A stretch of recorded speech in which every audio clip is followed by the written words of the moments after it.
네, 안녕하세요. 요번 시간에는 이어서 26단원 공부를 해 보도록 하겠습니다. 26.2 그리고 26.3 부분은 세금 그리고 회계 처리에 대한 내용인데, 우리 기업재무 부분에서는 세금하고 회계 처리 부분은 우선 건너뛰고 26.4 부분을 공부를 이어서 하도록 하겠습니다. 26.4 부분 내용도 어려운 내용이 아니에요. 이게 계속 설명이 말로 이렇게 줄줄줄줄줄 되어 있어서 그 되게 핵심적인 내용 위주로 공부를 해보도록 하겠습니다. 예를 들어서 기업 A하고 기업 A가 기업 B를 인수하려고 한다고 하자. 그리고 VA를 기업 A의 가치, VB를 기업의 가치라고 하고, VAB를 합친 기업의 가치라고 합시다. 그렇다고 하면 기업 AB로 이렇게 합치게 된 기업의 가치 VAB는 그냥 개별 두 기업의 가치를 각각 합한 것보다 더 클 것입니다. 이러한 것은 왜 그러냐면 바로 시너지 효과 때문입니다. 그래서 이 시너지는 어떻게 표현을 할 수 있냐면 합친 기업의 가치인 VAB 빼기 각 개별 기업의 가치를 하면 이 부분이 바로 시너지라고 할 수가 있겠습니다. 그래서 마지막 점을 보시면 기업 A가 기업 B를 사들이는데 기업 B의 원래 가치에다가 시너지를 더한 만큼이 기업 A에게 가는 것이라고 볼 수가 있겠습니다.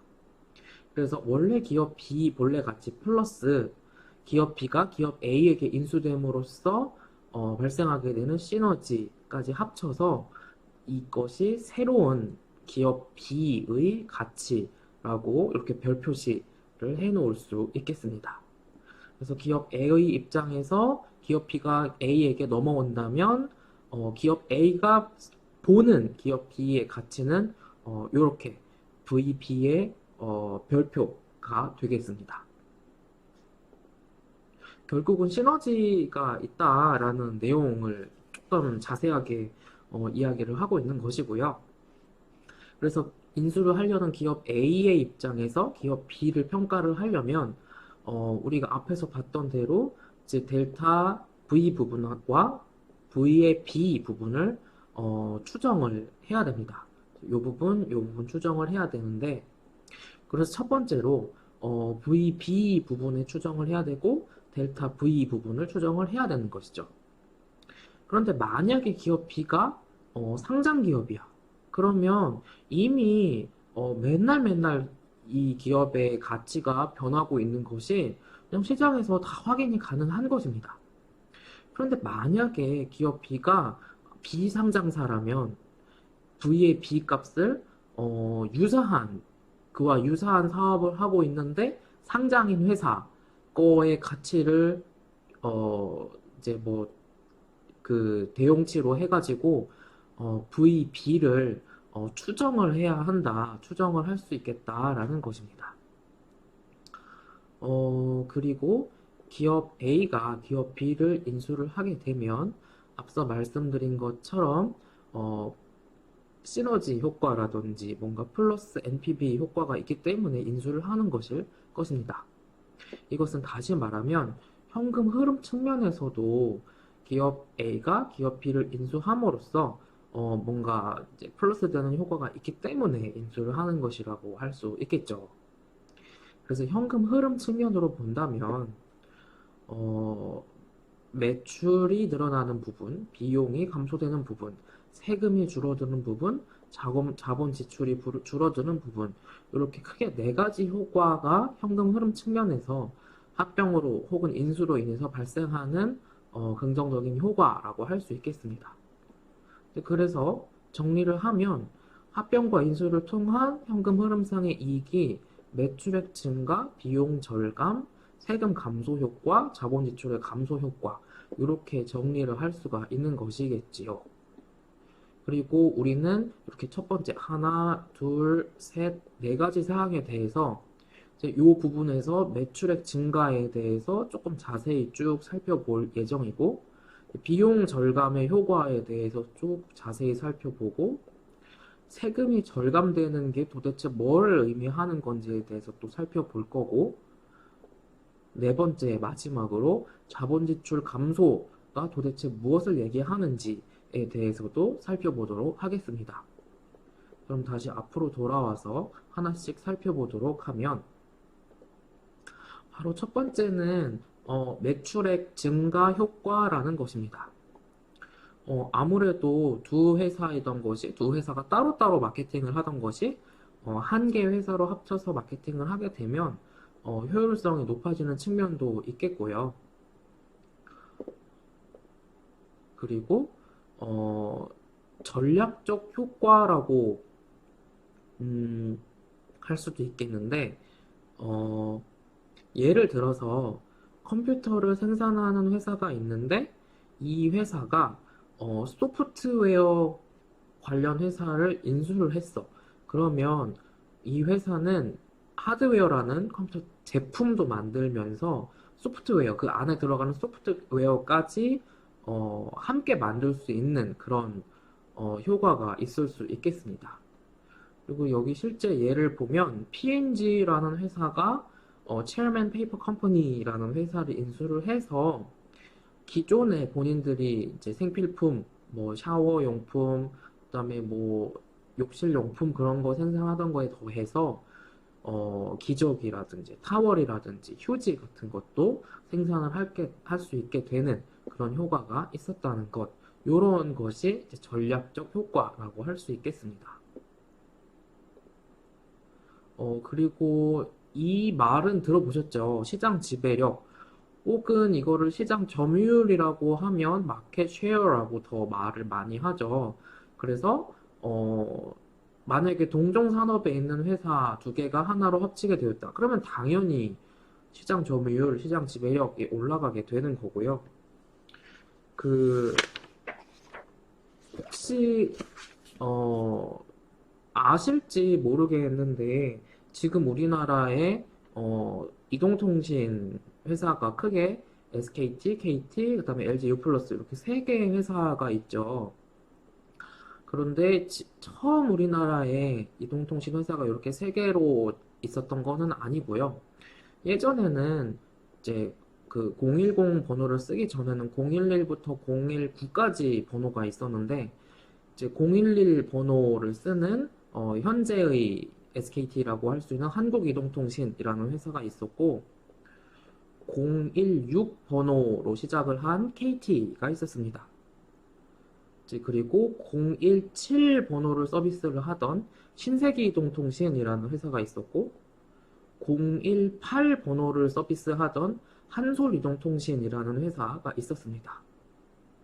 그리고 019를 서비스하던 지금의 LG 이동통신이 있었고요.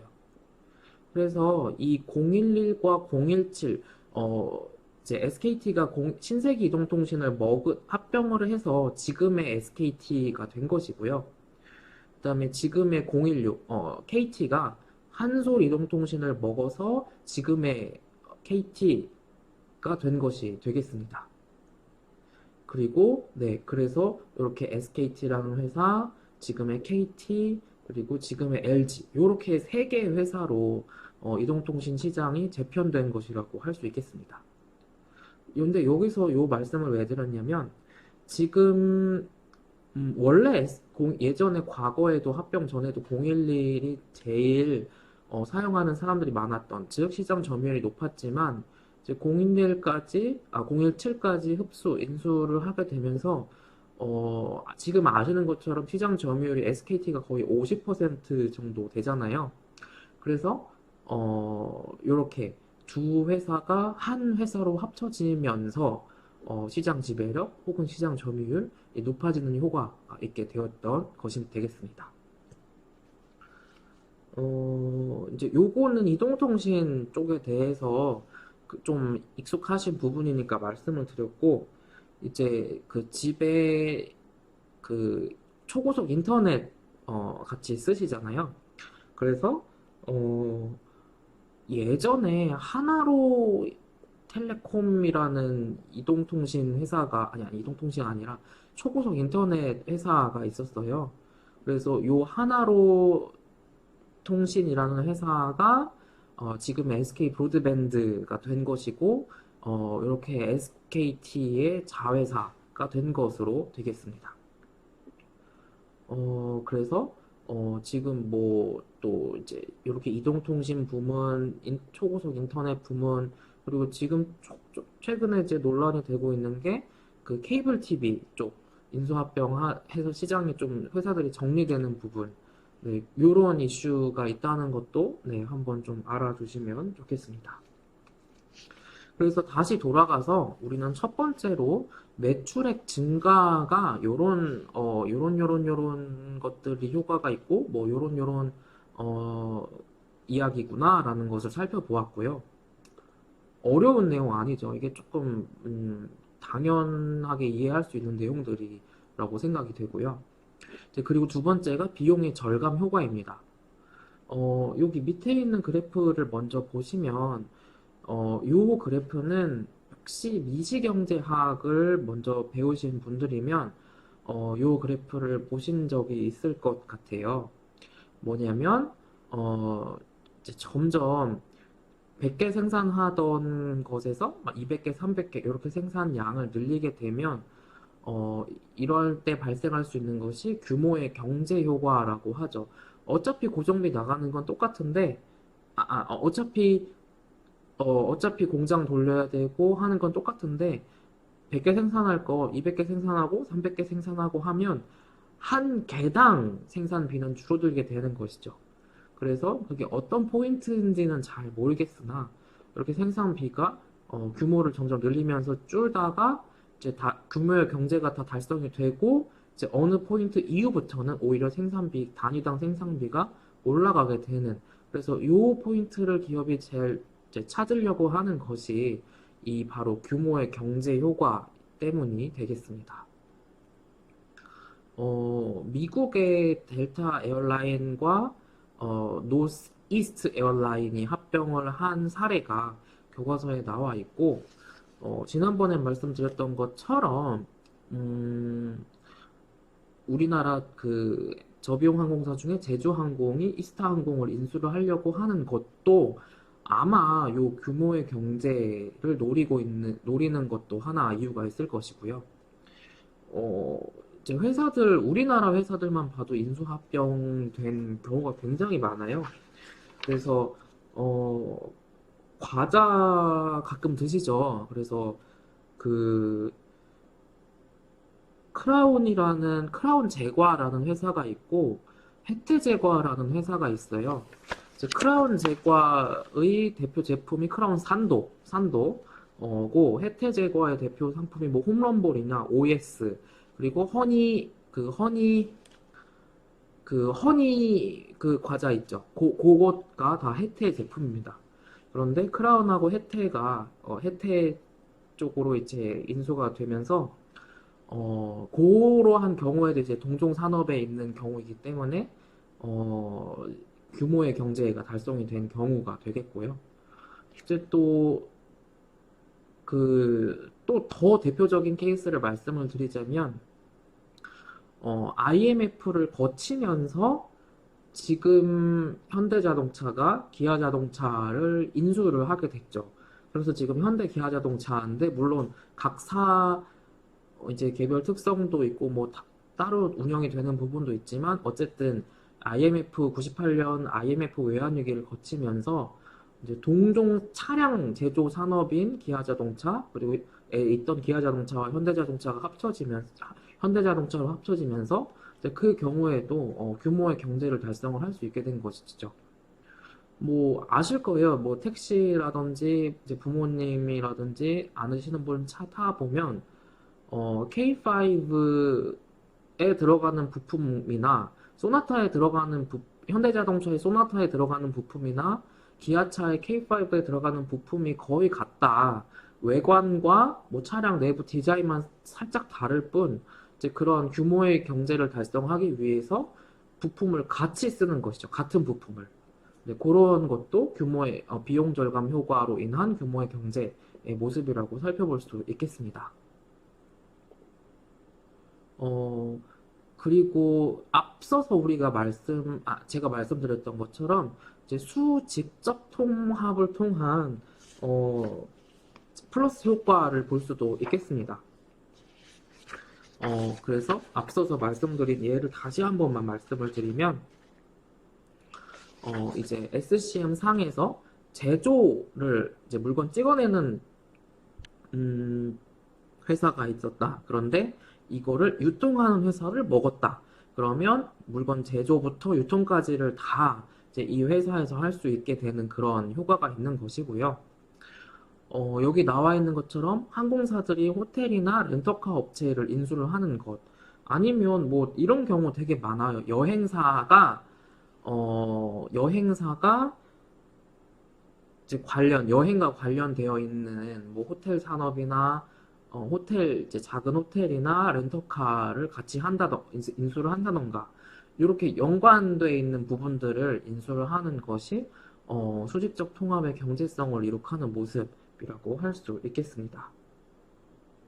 그리고 여기 마지막 점 보시면, 기술 이전 혹은 이제 IT 기업인 경우에 특히 그런 경우가 많은데, 뭐 핀테크 기업이다라고 하면 그 기술을 핀테크 기업이 갖고 있는 거니까 그냥 그 회사를 먹어버리는 거예요. 기존의 어떤 기업이나 대기업이.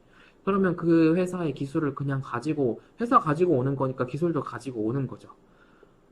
네. 그리고 그래서 앞에서 보았던 것처럼 구글도 지금의 안드로이드가 구글게 된 게 안드로이드를 인수를 해서 지금의 구글이 된 거잖아요. 그래서 이런 수직적 통합의 모습을 볼 수 있겠고요. 네, 혹은 뭐 여기 지금 보시는 것처럼 밑에 나와 있는 것처럼 뭐 상호 보완하는 효과도 이렇게 누릴 수 있겠습니다. 그런데 우리가 이렇게 본 게 뭐다? 두 번째, 비용 절감 효과의 어떤 모습들이었다.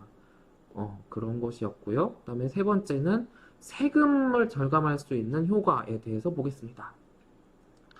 어, 세금을 절감한다라고 하면 잘 이게 와닿지가 않으실 텐데, 음, 매출은 낮으나, 뭐 이거 빼고 저거 빼고 하니까 적자야. 그러면 그런 경우에는 세금을 안 내잖아요. 왜 그러냐면 세전이익이 마이너스면 세금 낼 게 없으니까. 플러스가 났어야 세금을 내는 거니까. 그래서 이런 경우도 있다라는 것입니다. 뭔가 세전이익이 많이 나는 회사가 세전이익이 음인 회사를 먹어. 그러면 두 회사 합친 세전이익은 상당히 작은 플러스가 되거나 오히려 음이 될 수도 있겠죠. 그래서 그런 경우에는 이제 세전이익이 음인 회사를 인수합병함으로써 낼 세금을 줄일 수가 있게 되는 것이고요.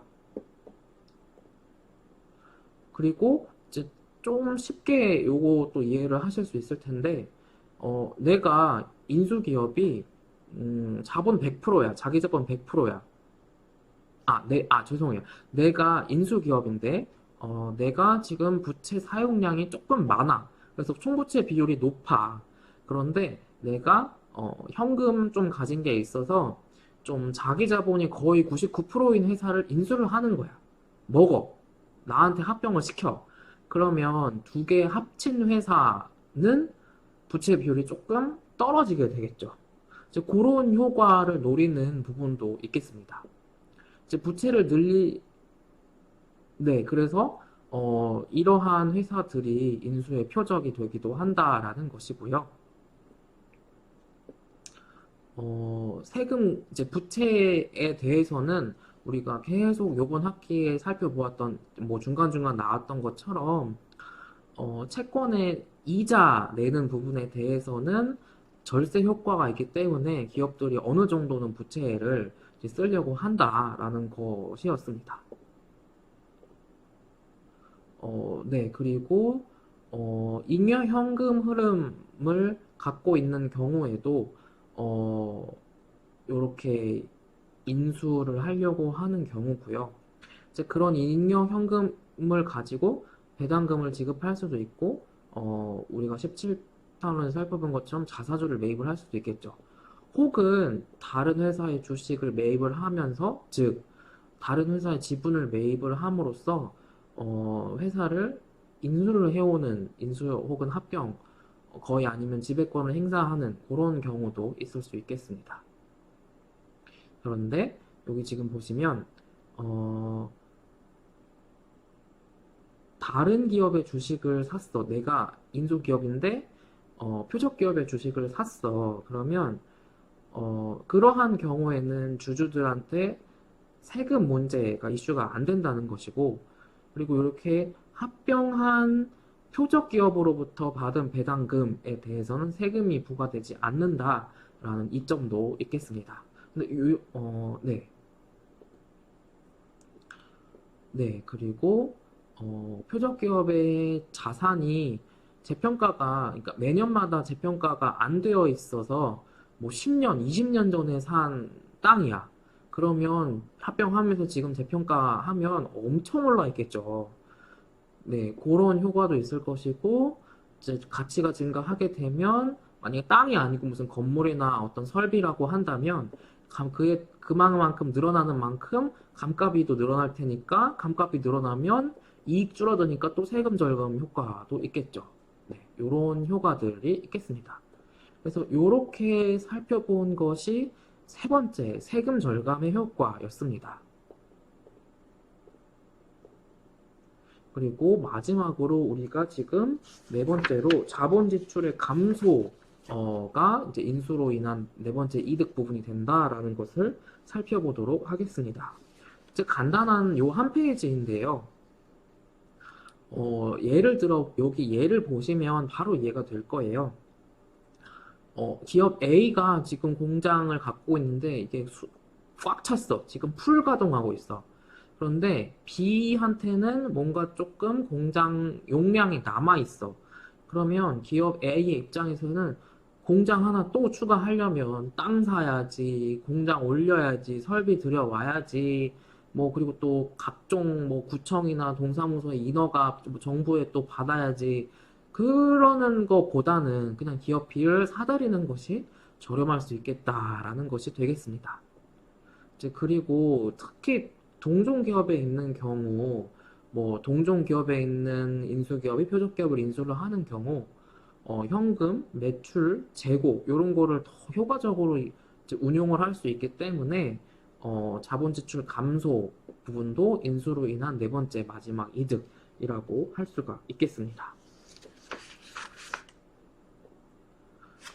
그리고 이제 여기 실수의 방지 부분은 인수로 인한 이득 부분은 아니고 조금 다른 이야기를 하고 있습니다. 뭐냐면 내가 인수기업이라고 해요.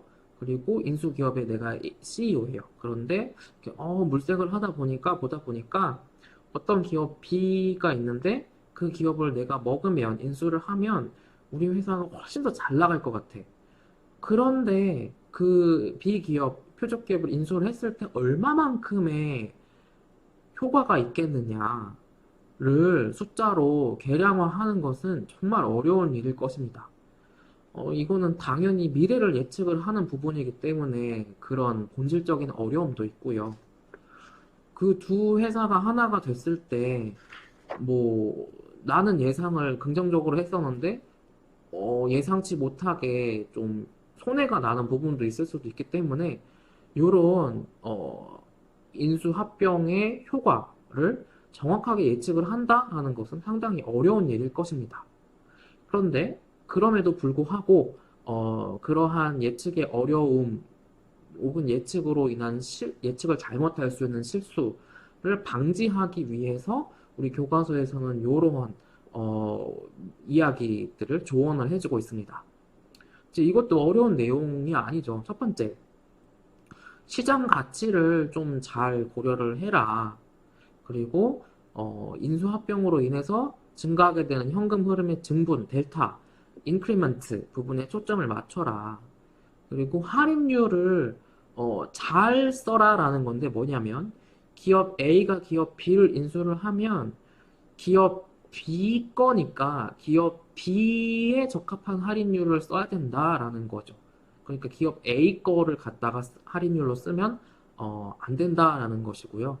그다음에 마지막으로는 비용을 항상 인식해라, 고려해라. 뭐냐면 말씀드린 것처럼 뭐 이게 인수합병하는데 회계법인도 들어오고 세무법인도 들어오고 로펌도 끼고 경우에 따라서는 증권사나 뭐 은행을 끼는 경우도 있고요. 그러면 이게 엄청 수수료 많이 나간다니까. 그리고 인수합병할 때 인허가 뭐 정부나 뭐 공정거래위원회 그런데 다 또 뭐 질의도 해야 되고 인수합병해도 되는지 또 시간도 엄청 많이 걸려요.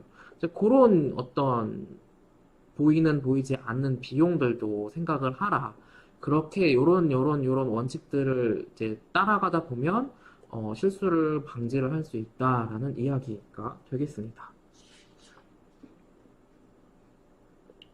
이제 그리고 요번 동영상에서는 여기까지 살펴보도록 할 텐데 어, 경영진이 만약에 그러니까 표적 기업의 경우에 인수가 되면서 이제 기존 경영진이 물러나게 되었다. 그래서 그렇게 경영진이 교체되는 경우 다라고 하면 그게 반드시 기존 경영진이 불성실했다거나 무능력했다거나를 의미하는 것은 아니다. 왜 그러냐면 어떤 경우든지 어떤 일이든 조금 더 잘하는 사람이 있을 수 있고 그렇지 않은 사람들이 있을 수 있으니까요. 네.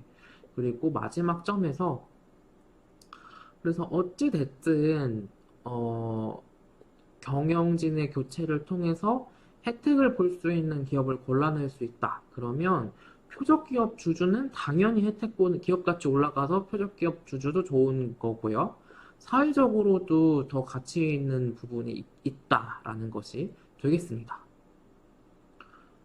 네, 그래서 이번 동영상에서는 26.4단원 인수를 했을 때 이득이 날 수 있는 네 가지 부분과 26.4단원 뒷부분에서 본 부수적인 부분들에 대해서 함께 공부해 보았습니다. 그럼 다음 동영상에서 또 보도록 하겠습니다.